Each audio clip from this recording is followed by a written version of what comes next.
نبی ہے بولتا قرآن سنو، نبی ہے بولتا قرآن سنو، نبی ہے بولتا قرآن سنو، آؤ میرے نبی کی شان سنو، نبی ہے بولتا قرآن سنو۔ بسم اللہ الرحمن الرحیم۔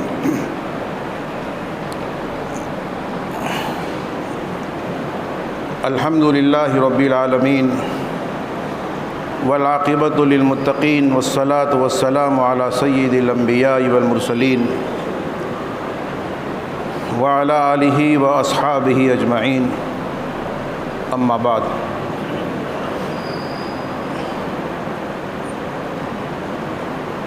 محترم دوست و بزرگوں،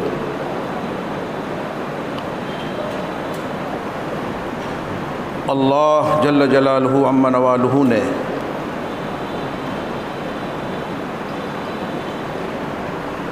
اپنے فضل و کرم سے ہمیں دنیا کے فتنوں اور دنیا کی مصیبتوں سے بچانے کے لیے اور آخرت میں اپنی رضامندی اور رحمت و برکت دلانے کے لیے قرآن مجید جیسی عظیم الشان کتاب عطا فرمائی ہے۔ یہ اللہ جل شانہ کا ہم پر بہت بڑا انعام اور احسان ہے۔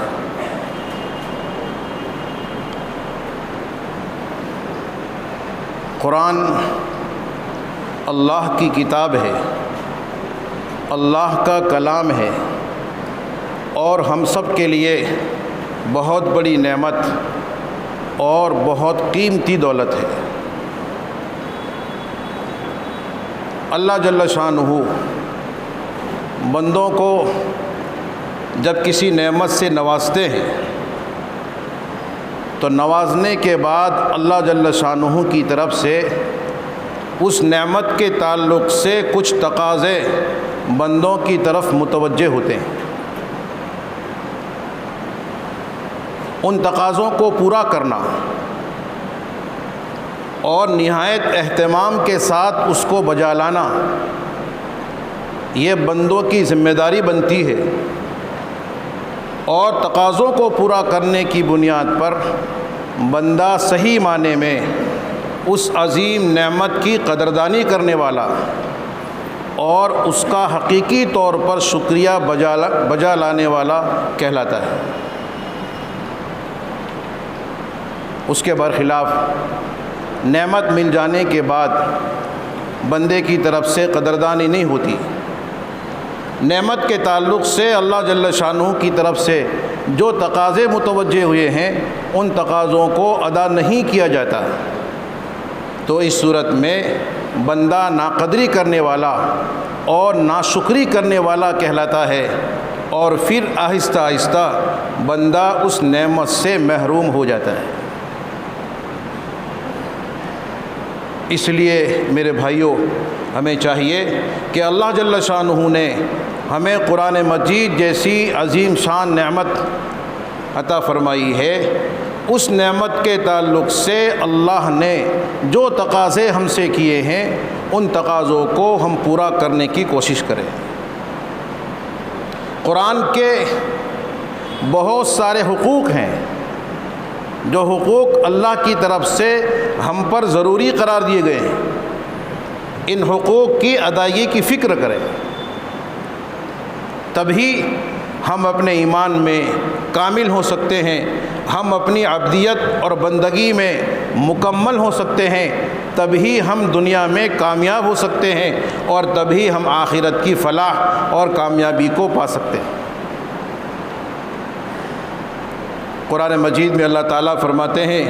الذین آتیناہم الکتاب یتلونہ حق تلاوتہ اولئک یؤمنون بہ، کہ جن لوگوں کو ہم نے کتاب دی ہے وہ لوگ حق کی ادائیگی کے ساتھ اس کتاب کو پڑھتے ہیں، تبھی وہ لوگ در حقیقت اس کتاب پر ایمان لانے والے بنتے ہیں۔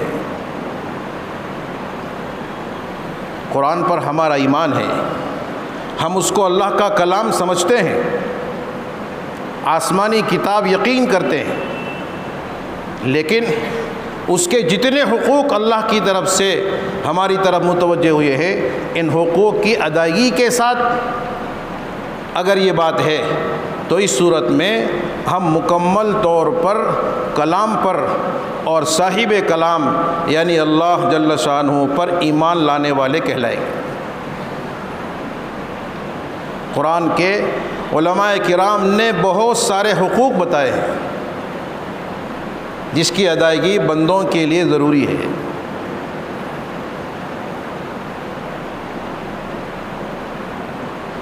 نبی کریم صلی اللہ علیہ وسلم نے فرمایا، یا اہل القرآن لا تتوسدوا القرآن واتلوه حق تلاوته من آناء الليل والنهار وابشوه وتغنوه وتدبروا فيه لعلكم تفلحون۔ قرآن کے کچھ حقوق کی طرف نبی کریم صلی اللہ علیہ وسلم نے متوجہ فرماتے ہوئے یہ بات ارشاد فرمائی کہ اے اہل ایمان، اے اہل قرآن، تمہیں قرآن کی تلاوت بھی کرنا ہے، قرآن کے معنی اور مطلب کو بھی سمجھنے کی کوشش کرنا ہے، تمہیں قرآن کو بہترین لہجے میں اور خوبصورت طریقے سے پڑھنا بھی ہے، اور تمہیں اس قرآن کی دعوت کو اور اس قرآن کی تعلیم کو اور اس قرآن کی ہدایت کو دوسروں تک پہنچانا اور اسے پھیلانا بھی ہے۔ اگر ان حقوق کو ادا کرو گے تو نبی کریم صلی اللہ علیہ وسلم نے فرمایا لعلکم تفلحون، تب تمہیں کامیابی نصیب ہوگی۔ اس لیے ہمیں چاہیے کہ ہم قرآن کی صحیح طور پر قدردانی کریں، اس طرح کہ اس کے اول سے لے کے آخر تک جتنے حقوق ہیں ان حقوق کی ادائیگی کی فکر اور کوشش کریں۔ قرآن کریم کا پہلا حق یہ ہے کہ ہم قرآن کریم پر اپنے ایمان کو اور اپنے یقین کو مضبوط بنائیں۔ اللہ تعالیٰ قرآن مجید میں ایمان والوں سے خطاب کرتے ہوئے کہتے ہیں، یا ایھا الذین آمنوا آمنوا باللہ ورسولہ والکتاب الذی نزل علی محمد، کہ ایمان والو اللہ پر ایمان لاؤ، پیغمبر پر ایمان لاؤ، اور جو کتاب پیغمبر پر اتاری گئی ہے اس کتاب پر بھی ایمان لاؤ۔ تو اہل ایمان کو اور مسلمانوں کو اللہ کی کتاب پر ایمان لانے کی بات کہی جا رہی ہے۔ علماء فرماتے ہیں مطلب اور مراد اس کی یہ ہے کہ فقط زبان سے اقرار کر لینا اور اوپر سے مان لینا کہ یہ اللہ کا کلام ہے اور اللہ کی کتاب ہے، اتنا کافی نہیں ہے، بلکہ اس کے ساتھ ساتھ دل کی گہرائی سے تصدیق کرنا، اللہ کی برحق کتاب ماننا، اس پر کامل طور پر یقین کرنا، اور اس بات کو اپنے دل و دماغ میں بٹھا لینا کہ دنیا اس قرآن کے تعلق سے کچھ بھی کہے، بہر صورت اور بہرحال یہ قرآن اللہ کا وہ کلام ہے جو ہر قسم کے چھوٹے اور بڑے، معمولی اور غیر معمولی، ہر قسم کے شک سے، ہر قسم کے شبہ سے، ہر قسم کے ڈاؤٹ سے اور ہر قسم سے اعتراض سے محفوظ اور بالاتر ہے۔ قرآن کی بات انسان کی سمجھ میں آئے یا نہ آئے، بہر صورت وہ بات حق ہے۔ انسان اپنے دماغ کے لیول سے سوچتا اور اس کو سمجھنے کی کوشش کرتا ہے، لیکن اللہ کا کلام انسانی دماغ کے لیول سے بھی اوپر کے لیول کا ہے۔ اس لیے انسان کو اپنے دماغی لیول سے سوچنے کی بنیاد پر اسے سمجھ میں آوے یا نہ آوے، بہر صورت اللہ کا کلام برحق ہے۔ اللہ نے جو کچھ باتیں اس کتاب میں بتائی ہے وہ ساری باتیں حق ہیں اور اس میں ذرہ برابر شک و شبہ نہیں ہے۔ ایسا پختہ یقین کرنا، ایسا ایمان اپنے دل میں بٹھانا، یہ مسلمان کی پہلی ذمہ داری ہے۔ دوسری ذمہ داری قرآن کے تعلق سے اور دوسرا حق قرآن کا یہ ہے کہ مسلمان بندہ پابندی کے ساتھ اللہ کی اس مقدس کتاب کی تلاوت کرے، اس کے الفاظ کو پڑھے، صحیح طریقے سے پڑھے، اس طریقے سے پڑھے جس طریقے سے اللہ جل شانہ نے حضرت جبریل علیہ الصلاۃ والسلام کے واسطے سے نبی کریم صلی اللہ علیہ وسلم پر اتارا ہے، اور جس طریقے سے نبی کریم صلی اللہ علیہ وسلم نے صحابہ کرام کے واسطے سے امت تک پہنچایا ہے۔ اس طریقے سے قرآن کی تلاوت کرنا، قرآن کو پڑھنا، روزانہ اپنے معمولات میں اس کو شامل کرنا، یہ قرآن کا حق اور مسلمان بندے کی ذمہ داری ہے۔ آج ہم مسلمانوں کی طرف سے قرآن مجید کی تلاوت کے تعلق سے اور اس حق کی ادائیگی کے تعلق سے بہت غفلت برتی جاتی ہے۔ ہمارے ذہن و دماغ میں یہ بیٹھا ہوا ہے، جیسا کہ ہمارے حالات سے سمجھ میں آ رہا ہے، کہ ہم فقط مرحومین پر پڑھنے اور ان کے ایصال ثواب ہی کے لیے اللہ نے یہ کتاب بھیجی ہے۔ اتنا یہ نہیں ہے، اصل تو یہ زندوں کی تعلیم کے لیے، زندوں کی تربیت کے لیے، زندوں کے اندر روحانی پاور اور روحانی سپیڈ پیدا کرنے کے لیے اور زندوں کی ہدایت کے لیے اس کتاب کو اتارا گیا ہے، اور اس کی شروعات یہاں سے ہوگی کہ زندہ شخص اور مسلمان شخص یہ اس کے الفاظ کی تلاوت کرے، الفاظ کی تلاوت کے راستے سے اس لائن کی تربیت کو حاصل کرے۔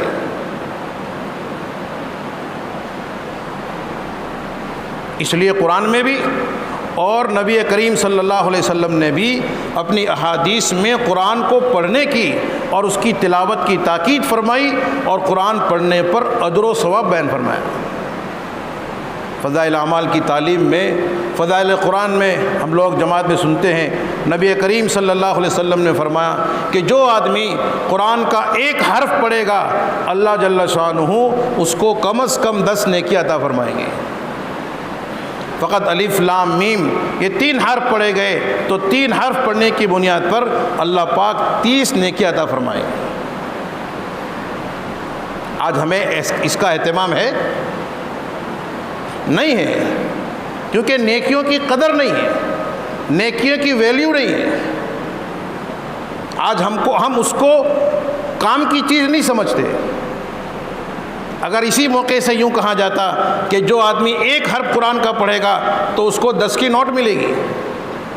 تو شاید یہ کوئی چھوٹا یا بڑا یہ اس عمل سے دور رہے۔ 3 حرف پڑھیں گے تو 3 نوٹیں ملے گی، اور 50 حرف پڑھیں گے تو 50 نوٹ ملے گی، 500 حرف پڑھیں گے تو 500 نوٹیں ملے گی۔ تو پھر ترغیب دینے کی اور سمجھانے کی بھی ضرورت نہیں رہے گی، ہر چھوٹا بڑا اس کام میں لگ جائے گا، کیونکہ اسے نیکیوں کی قدر نہیں ہے، اسے روپیوں کی قدر ہے، روپیوں کی وہ ویلیو سمجھتا ہے، اس کا خیال یہ ہے کہ روپیوں سے کام بنتے ہیں۔ میرے بھائیوں، جیسے دنیا کا سکہ یہ ظاہر میں روپیہ ہے، ویسے ہی آخرت کا سکہ حقیقی طور پر نیکیہ ہے۔ آج ہم قرآن خوانی کے لیے بیٹھے ہیں، ہم نے قرآن کی تلاوت کی، اور اس تلاوت کی وجہ سے ہمیں جو نیکیاں ملی وہ نیکیاں ہم اپنے مرحومین کو عمومی طور پر اور ہمارے مرحوم حاجی صاحب کو خصوصی طور پر بھیجیں گے۔ یہ اس کا موقع ہے۔ اس موقع پر ہمیں یہ بھی سبق لینا ہے کہ اگر مرحوم کے لیے اس دنیا سے چلے جانے کے بعد، آنکھیں بند ہو جانے کے بعد، دل کی حرکت اور دھڑکن کے رک جانے کے بعد اگر روپیہ قیمتی ہوتا تو ہم ان کے لیے چندہ اکٹھا کر کے روپیہ بھیجتے، لیکن روپیہ نہیں بھیج رہے۔ کیا بھیج رہے؟ نیکیاں۔ کیونکہ رواج میں یہ بات آئی ہے کہ ان کو نیکیوں کی ضرورت ہے۔ اگر مرحومین کے لیے کو نیکی کی ضرورت ہے تو کیا ہمیں نیکیوں کی ضرورت نہیں؟ کیا آج ہم اپنے کسی مرحوم کے لیے قرآن پڑھ کر ایصال ثواب کرتے ہیں؟ کیا وہ دن نہیں آنے والا ہے کہ جس دن ہم اس بات کے محتاج ہوں گے کہ ہمارے لیے کوئی قرآن پڑھ کے ایصال ثواب کرے؟ آنے والا ہے۔ اور ہمارے چلے جانے کے بعد جو کچھ ہمارے لیے ایصال ثواب کریں گے وہ کچھ دن کے لیے۔ ہم میں سے ہر ایک کے رشتہ داروں کا گزشتہ زمانے میں انتقال ہو چکا ہے۔ ہمارا حال ہمیں معلوم ہے کہ ہم میں سے کتنوں نے کتنا قرآن پڑھ کے اپنے مرحومین کے ایصال ثواب کے لیے ایصال ثواب کیا۔ تو جب ہم اپنے مرحومین کے لیے نہیں کر سکے، تھوڑا بہت معمولی کر سکے ہیں، تو ہمارے مرحوم ہونے کے بعد ہمارے پیچھے والے ہمارے لیے کتنا کریں گے؟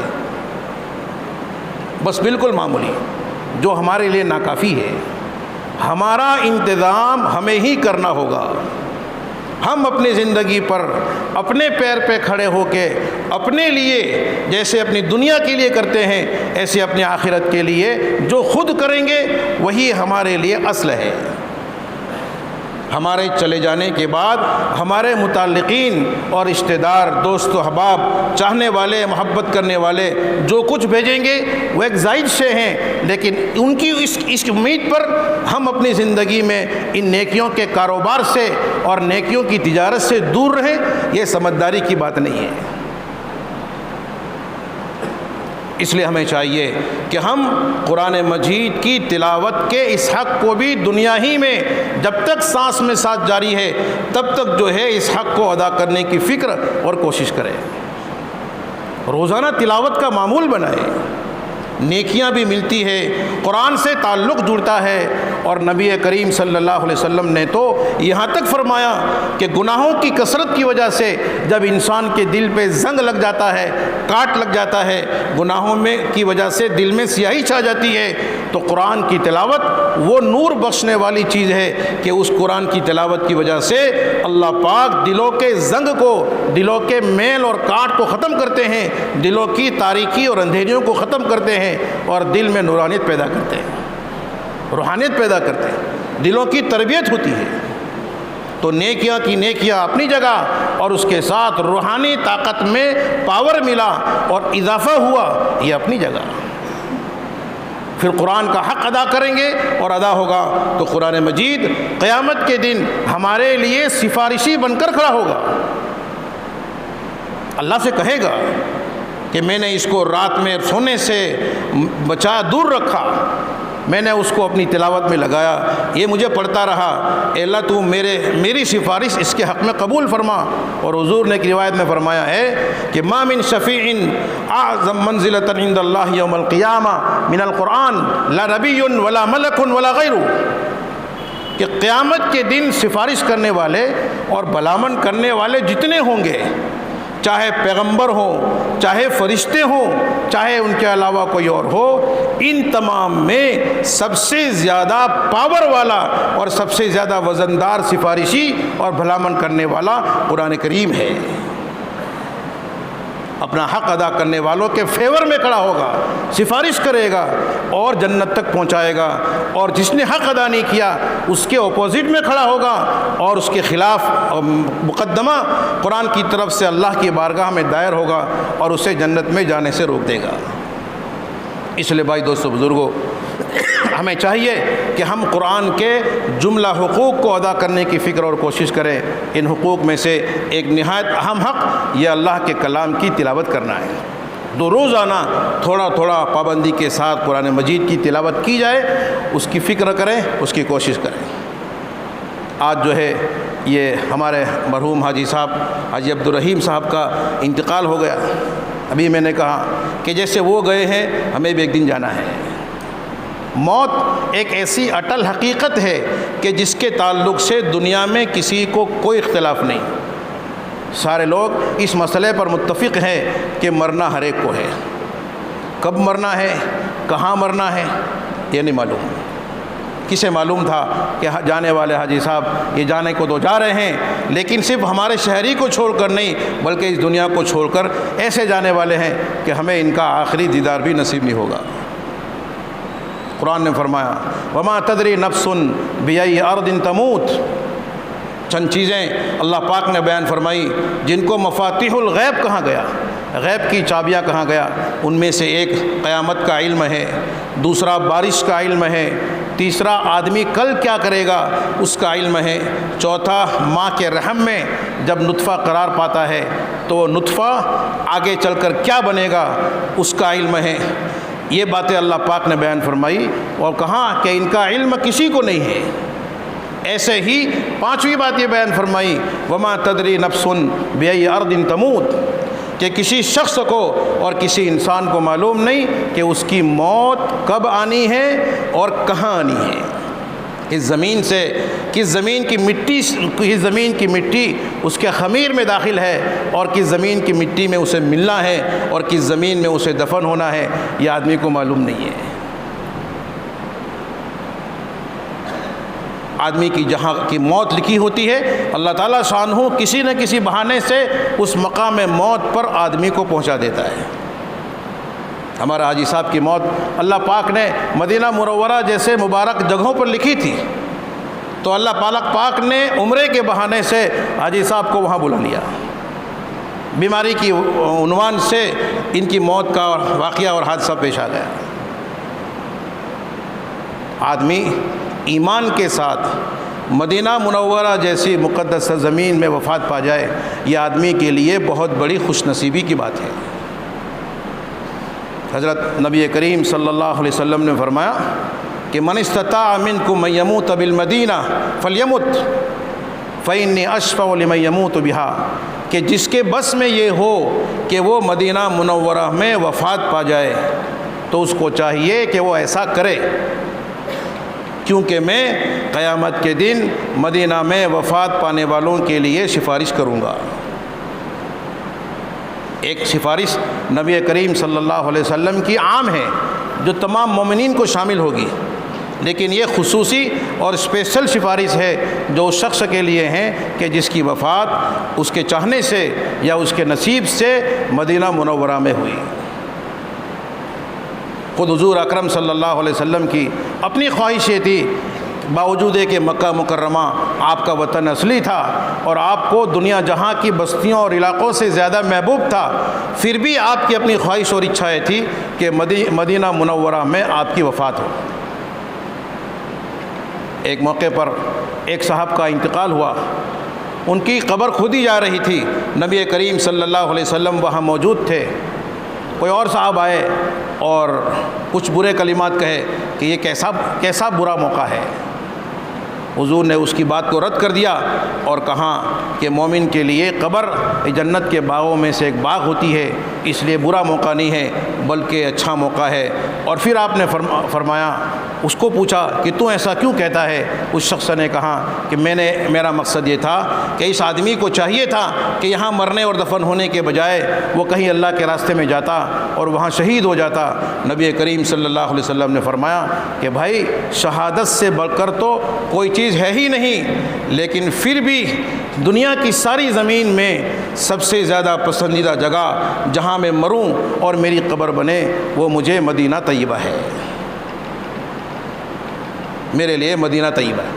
آپ نے اپنی خواہش کا بھی اظہار کیا، اسی لیے منقول ہے کہ حضرت عمر فاروق رضی اللہ تعالیٰ عنہ خاص اہتمام سے دعائیں مانگا کرتے تھے، اللہم ارزقنا شہادتاً فی سبیلک ووفاتاً ببلد رسولک، کہ اللہ تیرے راستے کی شہادت عطا فرما اور تیرے محبوب صلی اللہ علیہ وسلم کے شہر کی موت عطا فرما۔ ظاہر میں تو ان دونوں کا جمع ہونا مشکل تھا، کیونکہ مدینہ منورہ کی موت کا مطلب یہ ہے کہ آدمی مدینہ ہی میں رہے اور مرے، اور شہادت کا مطلب یہ تھا کہ اس زمانے میں مدینہ تو دارالاسلام تھا، اپنا ہی علاقہ تھا، اور شہادت عام طور پر ملا کرتی تھی مدینے سے باہر جہاد میں جانے کے موقع پر۔ لیکن دل کی گہرائیوں سے نکلے ہوئی دعائیں تھیں تو اللہ پاک کے لیے اسباب پیدا کرنا کوئی مشکل نہیں تھا۔ اللہ نے حضرت عمر فاروق رضی اللہ تعالیٰ عنہ کی دعا قبول فرمائی، آپ کو نبی کریم صلی اللہ علیہ وسلم کے شہر میں وفات بھی نصیب ہوئی اور شہادت کا شرف ملا اور عزت انتہائی اعزاز و اکرام کے ساتھ ملا، یعنی مدینہ منورہ میں مسجد نبوی کے ممبر کے پاس مصلی پر اور فجر کی نماز میں امامت کراتے ہوئے ایک دشمن نے آپ نے جیسے ہی تکبیر تحریمہ کہہ کر رکعت باندھی تھی تو ایک دشمن نے آپ کو زہریلا خنجر مارا اور اسی خنجر کے اثر سے آپ کی شہادت ہو گئی۔ تو اللہ نے دعا قبول کر لی، اس کے لیے اسباب پیدا کرنا مشکل نہیں تھا، چنانچہ یوں اس نے اسباب پیدا کر دیے اور شہادت بھی اعلیٰ درجے کی نصیب ہوئی، اور نبی کریم صلی اللہ علیہ وسلم کے شہر میں وفات ہی نہیں بلکہ حضور اکرم صلی اللہ علیہ وسلم کے پہلو میں اور آپ کے قریب آرام کرنا قیامت تک کے لیے آپ کو نصیب ہوا۔ بہت سے بزرگوں نے، علماء کرام نے بھی نبی کریم صلی اللہ علیہ وسلم کے اس مبارک شہر میں وفات کی تمنائیں کی، اور بہت سے حضرات اس خطرے سے کہ کہیں مدینہ منورہ سے باہر نکلیں گے اور وفات کا واقعہ پیش آئے گا تو مدینے کی وفات سے محروم ہو جائیں گے، اس خطرے سے مدینے کو چھوڑنا اور مدینے سے باہر جا کر اپنے دوست و احباب سے ملنا بھی گوارا نہیں کیا۔ بہرحال یہ ایک شرافت کی چیز ہے، ایک سعادت کی چیز ہے، اللہ پاک اس کی چاہت پر یا اس کے نصیب سے جس کو بھی نصیب کر دے یہ اس کے لیے خوش نصیبی کی بات ہے۔ اللہ جل شانہ ہم تمام کو جو ہے موت سے پہلے موت کی تیاری کرنے کی توفیق عطا فرمائے۔ ہم نے جو کچھ قرآن شریف پڑھا ہے اس قرآن شریف کے لیے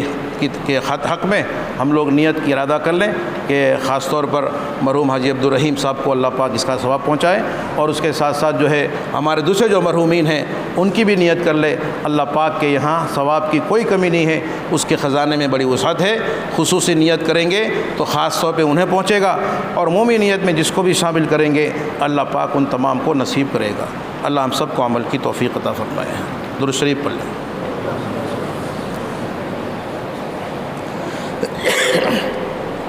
بسم اللہ الرحمن الرحیم،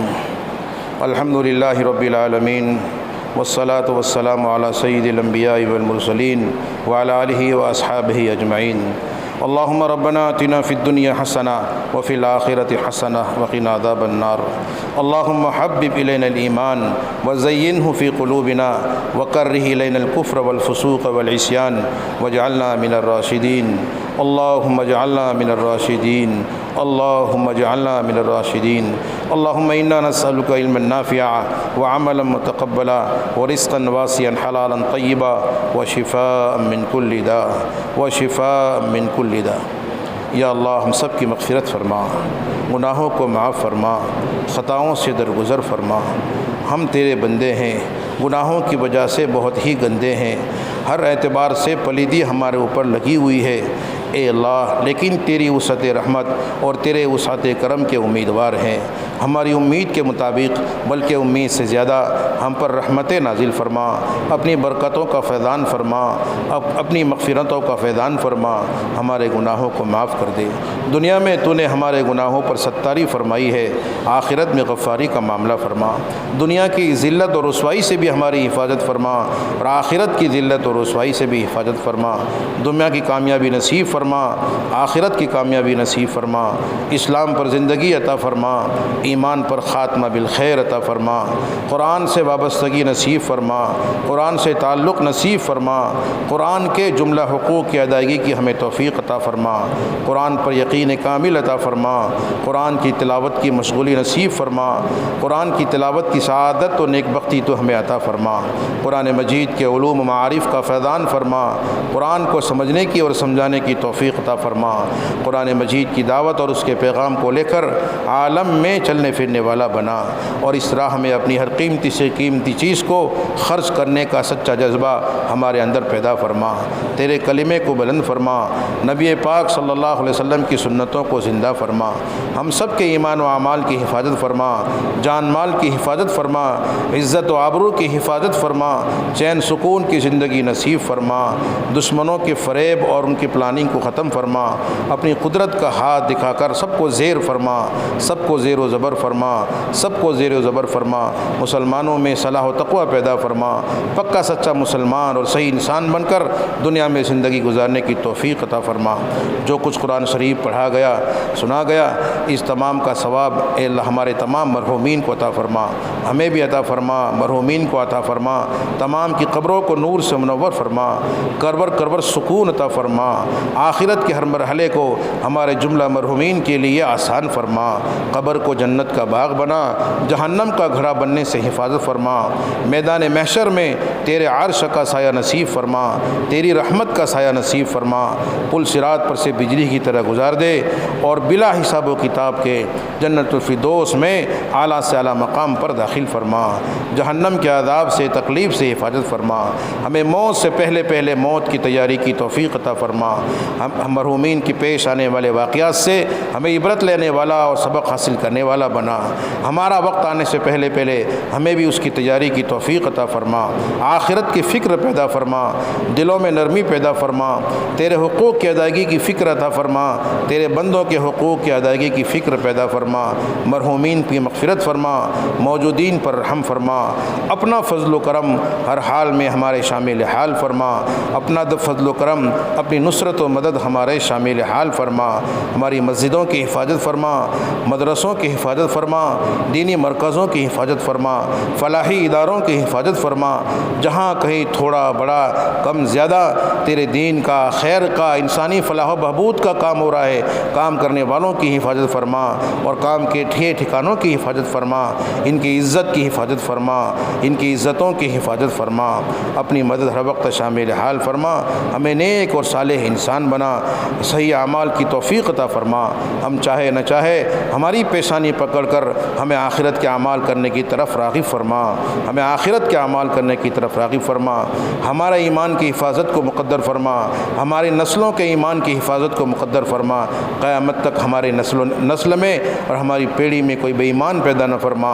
جن آنکھوں سے تو نے کعبہ دکھایا ہے، جن زبان سے تو نے اپنے کلام مجید کے الفاظ پڑھوائے ہیں، ان آنکھوں کو، ان کی زبان کو، اس زبان والوں کو تو کبھی بھی اپنے ایمان سے محروم نہ فرما، ان کی نسلوں کو بھی ایمان سے محروم نہ فرما، ان نسلوں کو بھی ایمان سے محروم نہ فرما، ہمیں اپنے اور اپنی اولاد کے ایمان کی حفاظت کے لیے خوب جد و جہد کرنے کی توفیق عطا فرما، اس راہ کی میں ہر ممکن قربانی دینے کی توفیق عطا فرما، اپنے فضل و کرم سے اپنے محبوب صلی اللہ علیہ وسلم کے صدقے طفیل میں ہماری دعاؤں کو، محنتوں کو، عبادتوں کو، کوششوں کو قبول فرما، صلی اللہ تعالی علی خیر خلقہ محمد وعلی آلہ واصحابہ اجمعین، سبحان ربک رب العزۃ عما یصفون وسلام علی المرسلین والحمد للہ رب العالمین برحمتک یا